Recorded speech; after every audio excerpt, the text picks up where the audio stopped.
എല്ലാവർക്കും നമസ്കാരം. കഴിഞ്ഞ കുറേ ദിവസങ്ങൾക്ക് മുമ്പ് നമ്മുടെ കേരളത്തിലുള്ള എല്ലാ യൂട്യൂബ് ചാനലുകളിലും ഫേസ്ബുക്കിലും ഇൻസ്റ്റഗ്രാമിലും ഒക്കെ വന്നൊരു വീഡിയോ ഉണ്ട്.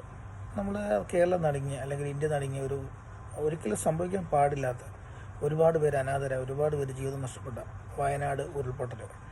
അതിൻ്റെ കളിയാക്കിക്കൊണ്ടൊരു പയ്യൻ, ചെറുക്കൻ, അവൻ ഏതാണെന്ന് പോലും എനിക്കറിയത്തില്ല. കാര്യം അവൻ്റെ ഒരു വീഡിയോ വൈറലെന്ന് പറയില്ല, അത് സ്പ്രെഡായി. അവനെ കളിയാക്കിക്കൊണ്ട്, പരിഹസിച്ചുകൊണ്ട്, തെറി പറഞ്ഞുകൊണ്ട് എല്ലാം ഒത്തിരി യൂട്യൂബ് ചാനലുകളിൽ വീഡിയോ കണ്ടു.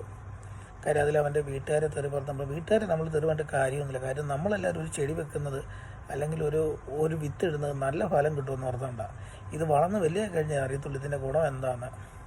അതുകൊണ്ട് എൻ്റെ ഒരു വ്യക്തിപരമായ അഭിപ്രായം, യൂട്യൂബ് ചാനൽ, ഫേമസ് യൂട്യൂബ് ചാനലുണ്ടോ, അതായത് സെലിബ്രിറ്റീസ് ആയുള്ളവരെ ഇൻ്റർവ്യൂ ചെയ്യുന്ന ചാനലുകളൊക്കെ ഉണ്ടല്ലോ, ദയവ് ചെയ്ത് കുറച്ച് ദിവസം കഴിയുമ്പോൾ ഇതിൻ്റെ എല്ലാം ഈ ഓളം ഒന്ന് അടങ്ങി കഴിയുമ്പോൾ ആ ചെറുക്കനെ കൊണ്ടിരുത്തിക്കൊണ്ട് താങ്കൾ എന്തുകൊണ്ട് അങ്ങനെ ചെയ്തു, നിനക്ക് ആ സമയത്ത് താങ്കളുടെ വികാരം എന്തായിരുന്നു എന്ന് കാണിച്ചുകൊണ്ട് ഒരു ഇൻ്റർവ്യൂ പോലും ചെയ്യില്ല. കാര്യം ആവശ്യമില്ലാത്ത പബ്ലിസിറ്റി കൊടുത്ത് സെലിബ്രിറ്റി ആയിട്ടായിരിക്കുന്ന ഒത്തിരി വിടക്കുകൾ നമ്മുടെ ചുറ്റുമുണ്ട്. അതുകൊണ്ട് ഒരു പരിധി വരെ യൂട്യൂബ് പോലും ഇപ്പോൾ തുറക്കാൻ പറ്റാത്ത അവസ്ഥയാണ്. ഇൻസ്റ്റാഗ്രാമും ഫേസ്ബുക്കും ടിക്ടോക്ക് പോലെ സകല കാര്യങ്ങളിലും ഇമാതിരി അപരാധം മാത്രമേ ഉള്ളൂ.